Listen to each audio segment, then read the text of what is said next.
무호서를 설교하다가요, 이번 주하고 또 성탄절에는 그래도 성탄에 대한 메시지를 증거하는 것이 좋겠다 싶어서 살짝 본문을 바꿨습니다. 오늘 이 요한일서 1절 제일 앞부분을 보면요, 태초에 있는 생명의 말씀에 관하여는 이렇게 기록되어 있잖아요. 태초에 생명의 말씀이 계셨는데, 이 말씀이라는 것이 과연 무엇을 의미하는 것일까? 라고 하는 그런 질문을 우리가 해야 되죠. 요한일서는 예수님의 사랑받았던 사도 요한이 기록을 한 건데, 또 다른 부분 요한복음도 바로 요한이 기록한 복음서이죠. 요한복음 1장 1절에 요한복음 서두에 이렇게 기록이 되어 있음을 확인할 수 있습니다. 1절 말씀을 같이 한번 읽겠습니다. 시작. 태초에 말씀이 계시니라. 이 말씀이 하나님과 함께 계셨으니 이 말씀은 곧 하나님이시니라. 요한 1서 1장에도 태초부터 있는 생명의 말씀에 대해서 이렇게 들어가고 있고, 또 요한복음 1장 1절에 태초에 말씀이 계시니라. 이 말씀이 하나님과 함께 계셨으니 이 말씀은 곧 하나님이시니라. 참 쉽지만 또 어려운 말씀이에요. 태초에 말씀이 계셨는데, 이 말씀이 하나님과 함께 계셨다라는 얘기는 말씀이 하나님과 구별된 존재로서 계시잖아요. 하나님과 구별되었지만 구별된 그 말씀이 또한 하나님이시다라고 하는 그런 내용이죠. 근데 왜 말씀이라고 이렇게 표현을 하셨을까요? 하나님이 자기 자신을 계시하신다라는 뜻이에요. 하나님께서 우리가 자기 지혜로 하나님을 알지 못하기 때문에 하나님께서 하나님의 뜻과 영원한 생명을, 하나님 자신을, 구원의 방법을 우리가 알 수 없기 때문에 커튼을 열어서 보여주듯이 그렇게 자기 자신을 나타내서 보여주시죠. 말씀하신다라고 하는 것은 하나님에 관한 것을 강제로 주입시키거나 아니면 컴퓨터 입력하듯이 우리에게 어떤 기계적으로 세팅하지 않고, 말씀하신다라는 것은 설득하시고 또 설명하심으로 우리에게 이해시키고 우리를 항복시키시는 하나님의 인격성, 그리고 하나님께서 우리를 그만큼 인격적으로 대접하신다라고 하는 그런 내용이잖아요. 어떤 분은 하나님은 능력이시니까 순간 모든 사람들을 다 그냥 자동으로 믿게 하실 수 있을 텐데, 믿지 않는 사람들이 이렇게 많은 거 보면 하나님께서 전능하지 않은 것이 아니냐 이렇게 생각하시는 분도 가끔 계시더라고요. 그런데 하나님은 그렇게 기계적으로 우리를 믿게 하시는 것이 아니고요, 말씀하심으로 믿게 하시죠. 설득하시고 기다리시고 설명하시고, 그렇게 해서 우리를 인격적으로 대접을 해주시는 분이시죠. 이게 참 감격적입니다. 오늘 본문 요한일서 1장 1절을 다시 보시면요, 태초부터 있는 생명의 말씀에 관하여는 우리가 들은 바요, 눈으로 본 바요, 자세히 보고 우리의 손으로 만진 바다, 이렇게 말씀하고 계세요. 무엇을 계시하셨나? 라고 하는 것은 태초부터 있는 그냥 말씀이 아니고 생명의 말씀, 생명에 관한 것, 말씀하시는 것, 계시의 본질과 내용이 생명이라는 거예요. 그것이 우리에게 생명이라는 거예요. 그러니까 말씀하시는 바를 듣는 여부에 따라서 생명이 좌우가 되는 그런 중요한 내용이라는 거죠. 그냥 우리에게 유익한 좋은 정보, 그런 정보가 아니고 들어도 좋고 안 들어도 좋고 하는 그런 내용이 아니라 생명과 관련이 있는, 죽고 사는 것이 그 생명의 말씀에 달려있다라고 하는 그런 내용이죠. 그런데 이 말씀도 그렇게 쉽지만은 않아요. 해보세요. 말씀이니까 듣는 거잖아요. 말씀을 들을 수 있는데 우리가 들은 바요, 눈으로 본 바요, 자세히 보고 우리 손으로 만진 바다 라고 이렇게 되어 있단 말이에요. 그러니까 말씀이니까 듣는 것은 어떤 이해가 되는데 말씀을 어떻게 보죠? 어떻게 말씀을 자세히 보죠? 어떻게 하면 말씀을 만질 수 있을까요? 성경은 그 말씀이 우리에게 임했는데 말씀을 듣고 보고 또 자세히 보고 우리 손으로 만질 수 있도록 그 말씀이 임했다라고, 그 생명이 임했다, 그렇게 설명하고 있어요. 다시 말해서 생명의 말씀은 들을 수 있는 말씀이며 볼 수 있는 말씀이며 자세히 보고 또 우리 손으로 만질 수 있는 말씀이다 라고 하는 그런 거예요. 그 요한복음에 보면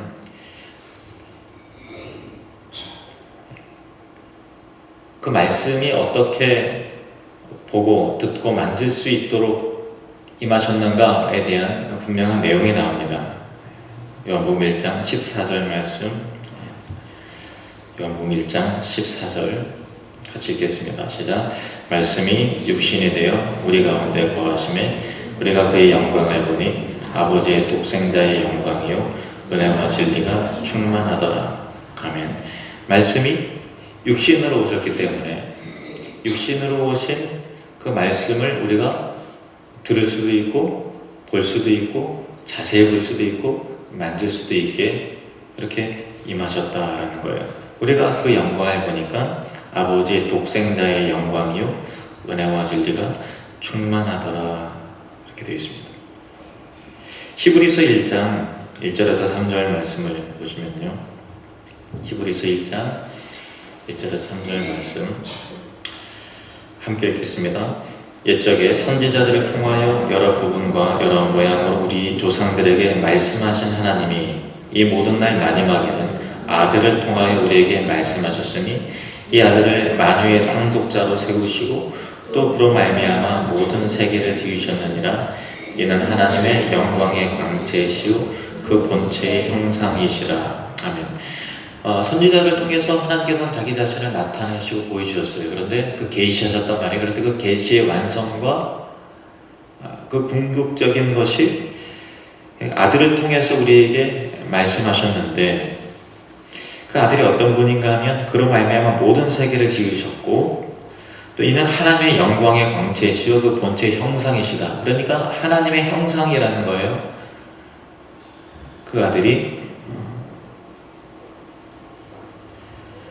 바로 예수님을 말씀하는 거죠. 그분이 곧 하나님이시고 하나님의 아들이시며 하나님의 독생자시고 창조주가 되시고 하나님의 영광의 광채이시고 또 본체의 형상이시다. 그리고 예수님이 곧 하나님의 말씀이기 때문에 하나님께서는 예수님을 통해서 우리에게 말씀하시고 우리가 하나님을 잘 알기 위해서는 예수님을 잘 알아야 된다라고 하는 것이죠. 이 놀라운 사실이 말씀이 육신이 되신 하나님께서 자기 자신을 나타내 주시고 보여주신 그 놀라운 그 역사하심이, 영원하신 하나님의 말씀이, 그 생명의 말씀이 유한한 우리가 똑같은 육신으로 오신 그 역사가 마태복음에 이렇게 기록되어 있는 것을 볼 수 있습니다. 마태복음 1장 28절에서 25절 말씀을 보시면요, 제가 천천히 읽겠습니다. 예수 그리스도의 나심은 이러하니라. 그의 어머니 마리아가 요셉과 약혼하고 동거하기 전에 성령으로 잉태된 것이 나타났더니 그의 남편 요셉은 의로운 사람이라 그를 드러내지 아니하고 가만히 끊고자 하여 이 일을 생각할 때에 주의 사자가 현몽하여 이르되 다윗의 자손 요셉아, 내 아내 마리아 데려오기를 무서워하지 말라. 그에게 잉태된 자는 성령으로 된 것이라. 아들을 낳으리니 이름을 예수라 하라. 이는 그가 자기 백성을 그들의 죄에서 구원할 자이심이라 하니라. 이 모든 일이 된 것은 주께서 선지자로 하신 말씀을 이루려 하심이니 이르시되 보라, 처녀가 잉태하여 아들을 낳을 것이요 그의 이름은 임마누엘이라 하리라 하셨으니 이를 번역한즉 하나님이 우리와 함께 계시다 함이라.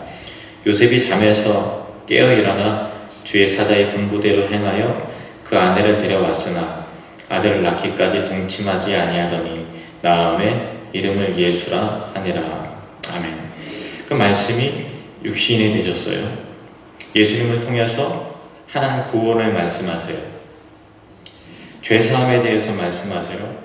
사랑을 들을 뿐만 아니라 볼 수 있게, 경험할 수 있게 하시는 거예요. 구원이라는 개념이 어떤 건지 예수님을 통해서 비로소 알게 돼요. 죄사함이라는 것이 추상적으로 느껴졌던 것이 이제는 실체가 되어서 이거야말로 죄사함이구나 라는 것을 경험하게 하고 알게 하신다라는 것이죠. 그래서 예수님은 곧 하나님의 말씀이에요. 예를 들면 가늠하다가 현장에서 붙잡힌 여인을 바리새인들과 서기관이 예수님을 곤란하게 시비거리를 찾기 위해서 예수님 앞에 데려왔어요. 율법은 하나님의 말씀이죠. 예수님에게 이렇게 말합니다. 율법엔 가늠한 여인을 돌로 치라고 그렇게 기록되어 있는데 어떻게 하겠습니까?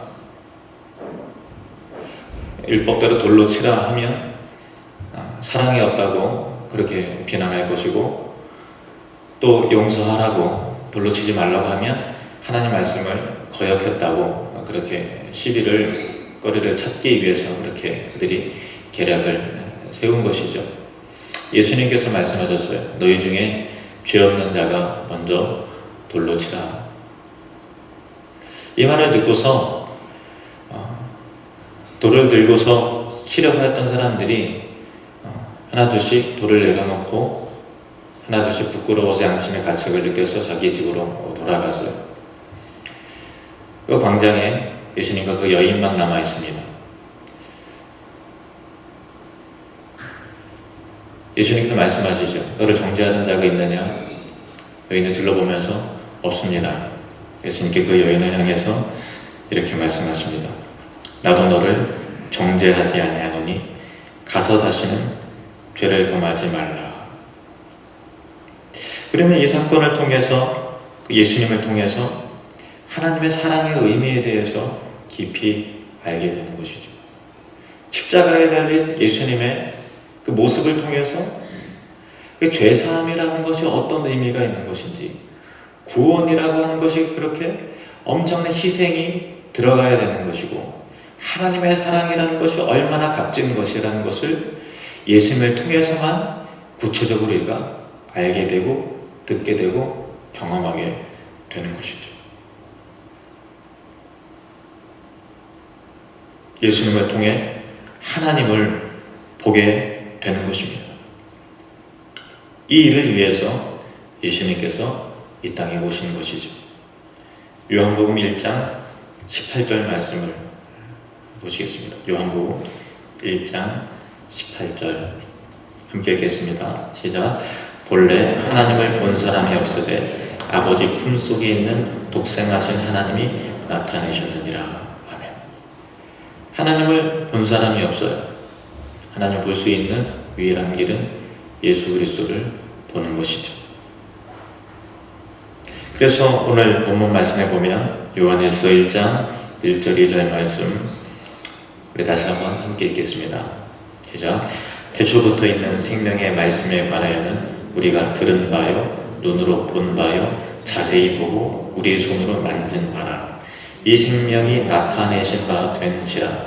이 영원한 생명을 우리가 보았고 증언하여 너희에게 전하노니 이는 아버지와 함께 계시다가 우리에게 나타내신 바 된 이시니라. 아멘.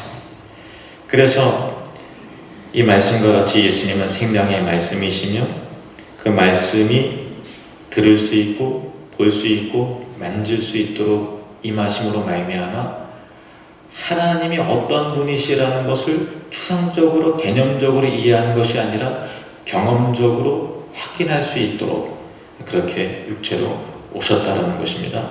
그래서 예수님을 보면 하나님을 보는 것이고 예수님을 믿으면 하나님을 믿는 것이고 예수님을 알게 되면 하나님을 알게 되는 것입니다. 반대로 예수님을 믿지 않으면 하나님을 믿지 않는 것이고, 예수님을 알지 못하면 하나님을 알지 못하는 것이고, 예수님을 거절하면 하나님을 거절하는 것이죠. 왜냐하면 예수님이 곧 하나님이시기 때문에 그렇습니다. 그런데 우리 생각에는 하나님이 볼 수 있게 임하면, 만질 수 있게 임하면 사람들이 더 잘 믿을 것 같죠. 여러분 어떻게 생각하세요? 하나님이 보이지 않잖아요. 그런데 나타나 보여주셨지요. 그러면 그 보여주신 하나님으로 인해서 어떤 믿음이 저절로 생겨나게 되었을까요? 이것이 세상의 모순이에요. 성경은 뭐라고 말하는가 하면 요한복음 1장 10절에서 11절 말씀을 보시면요, 요한복음 1장 10절에서 11절 같이 읽겠습니다. 시작. 그가 세상에 계셨으며 세상은 그로 말미암아 지은 바 되었으되 세상이 그를 알지 못하였고 자기 땅에 오매 자기 백성이 영접하지 아니하였으나. 세상이 그를 알아보지 못한다는 거예요. 그리고 자기 땅에 오지만 자기 백성이 영접하지 않는다는, 세상의 정신이 있죠. 세상은 하나님을 보여달라고 해요. 그러면 믿겠다고 합니다. 그래서 하나님께서 보고 듣고 만질 수 있게 보여주시니 그것 말고 다른 것을 보여달라고 하죠. 세상 사람들의 믿음은 추상적이길 원해요. 구체적으로 하나님이 이 땅에 나타나셨다라는 것은 믿지 못하겠다고 해요. 추상적으로, 개념적으로 하나님 계시지, 막연하게 뿌옇게 믿음이 별로 동원되지 않고 구체적으로 믿음이 필요 없는 그런 믿음을 선호를 합니다. 하나님 계시지 라는 믿음은 어느 누구나 다 할 수 있어요. 왜? 하나님께서 이 땅에 오셨다라고 하는 것은 더 구체적인 믿음이 들어가야 되는 것이죠. 성경은 그렇게 믿는 것이 믿음이라고 말하는 것입니다. 하나님 그냥 살아계시겠지, 천국 있겠지, 뭐 나를 사랑하시지, 구원 받았을까라고 하는 막연한 안개와 같은 믿음을 믿음이라고 하지 않고 나타나신 하나님을 구체적으로 믿는 것을 믿음이라고 하는 것입니다. 제자들도 처음엔 그랬어요. 예수님 말고 더 거창하고 더 위대한 것을 소망했어요. 요한복음 14장에 보시면 예수님과 제자들과의 그런 대화 가운데서 빌립이 이렇게 말합니다. 빌립이 이르되 주여 아버지를 우리에게 보여 주옵소서, 그리하면 족하겠나이다. 예수께서 이르시되 빌립아 내가 이렇게 오래 너희와 함께 있으되 내가 나를 알지 못하느냐? 나를 본 자는 아버지를 보았거늘 어찌하여 아버지를 보이라 하느냐? 나는 아버지 안에 거하고 아버지는 내 안에 계신 것을 내가 믿지 아니하느냐? 내가 너희에게 이르는 말은 스스로 하는 것이 아니라 아버지께서 내 안에 계셔서 그의 일을 하시는 것이라. 내가 아버지 안에 거하고 아버지께서 내 안에 계심을 믿으라. 그렇지 못하겠거든 행하는 그 일로 말미암아 나를 믿으라.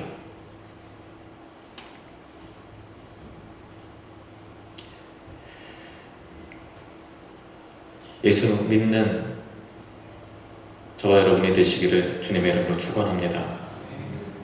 요한복음 1장 12절 말씀입니다. 요한복음 1장 12절 말씀 시작. 영접하는 자 곧 그 이름을 믿는 자들에게는 하나님의 자녀가 되는 권세를 주셨으니. 아멘.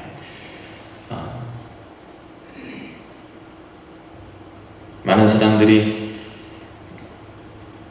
예수님을 이 땅에 오셨겠지, 성탄절이 있고 하니까 이 땅에 계셨겠지라고 하지만 참 훌륭한 분이다 라는 것까지는 인정을 하지만 그분이 하나님이시다 라는 것을 영접하지 않죠. 믿지 않죠. 그러나 그분이 창조주요 하나님의 아들이시고 하나님 자신이라는 것을 믿는 자, 곧 영접하는 자, 곧 그 이름을 믿는 자들에게는 하나님의 자녀가 되는 권세를 주셨다라는 것이죠. 영접이라는 것은 예수님을 통해서 나타나신 생명의 말씀, 예수님을 통해서 하나님이 누구인가를 알게 된다는 것을 믿는 것이죠. 그러면 하나님은 그 믿음을 보시고 하나님의 자녀가 되게 하십니다. 이 땅에 오신 하나님을, 이 땅에 오신 하나님의 아들을 제일 먼저 영접한 사람들이 있습니다. 이방인이었던 동방에서 온 박사들이었죠. 마태복음 2장에 보시면요, 9절에서 11절 말씀 보시면 이렇게 기록이 되어 있습니다. 박사들이 왕의 말을 듣고 갈새 동방에서 보던 그 별이 문득 앞서 인도하여 가다가 아기 위에 있는 곳 위에 머물러 서 있는지라. 그들이 별을 보고 매우 크게 기뻐하다가 집에 들어가 아기와 그의 어머니 마리아가 함께 있는 것을 보고 엎드려 아기께 경배하고 보배 합을 열어 황금과 유향과 몰약을 예물로 드리니라. 믿음을 가로막는 요소들은 얼마든지 있어요. 예수님께서는 이 땅에 오실 때 그럴듯한 궁궐에서 태어나신 것이 아니잖아요. 하나님이시니까 이 땅에 왕으로 오셨으니까 동방 박사들은 상식을 따라서 가장 좋은 집에서 태어났겠지, 왕처럼 멋있고 또 축하받는 그 자리 가운데 당연히 계시겠지, 이렇게 생각을 하고 왕궁으로 갔어요. 근데 거기에 예수님이 계시지 않았죠. 별들이 그들을 인도합니다. 한 곳에 머물렀어요. 별이 사인을 보내요. 예수님을 찾았습니다. 그리고 그 집에 들어가게 되었어요. 누가복음에 보면 예수님께서 말의 구유에 누여 있었다, 그렇게 기록되어 있습니다. 예수님은 궁궐에 있지 않았고요, 좋은 옷을 입지 않았어요. 예수님은 초라한 곳에 오셨습니다.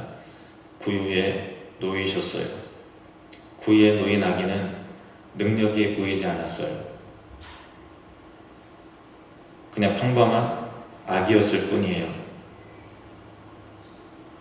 그럼에도 불구하고 그들은 별이 안내하고 말한 대로 이 아기 예수님이 이 땅에 오신 하나님의 아들이시고 이 아기를 통해서 하나님이 구원을 말씀하고 계시다는 것, 이 아기를 통해서 구원을 이루신다는 것을 그들은 의심하지 않고 믿었습니다. 그래서 그들은 주저하지 않고 엎드려서 그 아기께 경배했습니다. 여러분은 동방 박사들처럼 아기 예수께 엎드려서 경배할 수 있으시겠습니까? 여러분 축복합니다. 저와 여러분이 그 아기께 경배할 수 있는 그 믿음이 있기를 주님의 이름으로 축원합니다. 사도 요한은 이 땅에 오신 예수님에 관하여 이렇게 증언하고 있습니다. 다시 우리가 읽은 본문 말씀을 보겠습니다. 우리 함께 말씀의 의미를 깊이 새기면서 함께 읽겠습니다. 시작. 태초부터 있는 생명의 말씀에 관하여는 우리가 들은 바요 눈으로 본 바요 자세히 보고 우리의 손으로 만진 바라. 이 생명이 나타내신 바 된지라. 이 영원한 생명을 우리가 보았고 증언하여 너희에게 전하노니 이는 아버지와 함께 계시다가 우리에게 나타내신 바 된 이시니라. 아멘. 예수님은 생명의 말씀으로 이 땅에 오셨습니다. 우리가 그 말씀을 들어야 하고 또 자세히 보아야 하고 만져야 됩니다. 예수님을 믿는다는 것은 말씀이신 예수님을에게 듣는 것이고 보는 것이고 그냥 보는 것이 아니라 자세히 보고 그냥 볼 뿐만 아니라 만지는 거예요. 경험하는 거예요. 어김없이 이때쯤이면 성탄절이죠. 세상 사람들은 성탄절을 상업적으로 이용하고 또 이벤트를 하고 축제를 하지만 물론 축제입니다. 그러나 우리에게 더 중요한 것은 왜 축제인가 라는 것이죠. 예수님이 왜 이 땅에 오셨는가 라는 것이죠. 매년 반복되는 성탄절에 말씀이신 예수님에게 들으시는, 그래서 이 땅에 오신 예수님을 통해서 여러분의 각자에게 하나님께서 말씀하신 그 메시지를 듣고 경험하고 만지는 역사가 나타나기를 원합니다. 우리 이 시간 기도할 때 이 땅에 오신 예수님을 통해서 내가 구원의 메시지를 듣기 원합니다. 그 구원을 보길 원합니다. 그 사랑을 만지길 원합니다. 우리가 다 같이 하나님 앞에 통성으로 기도하시겠습니다. 아버지 하나님,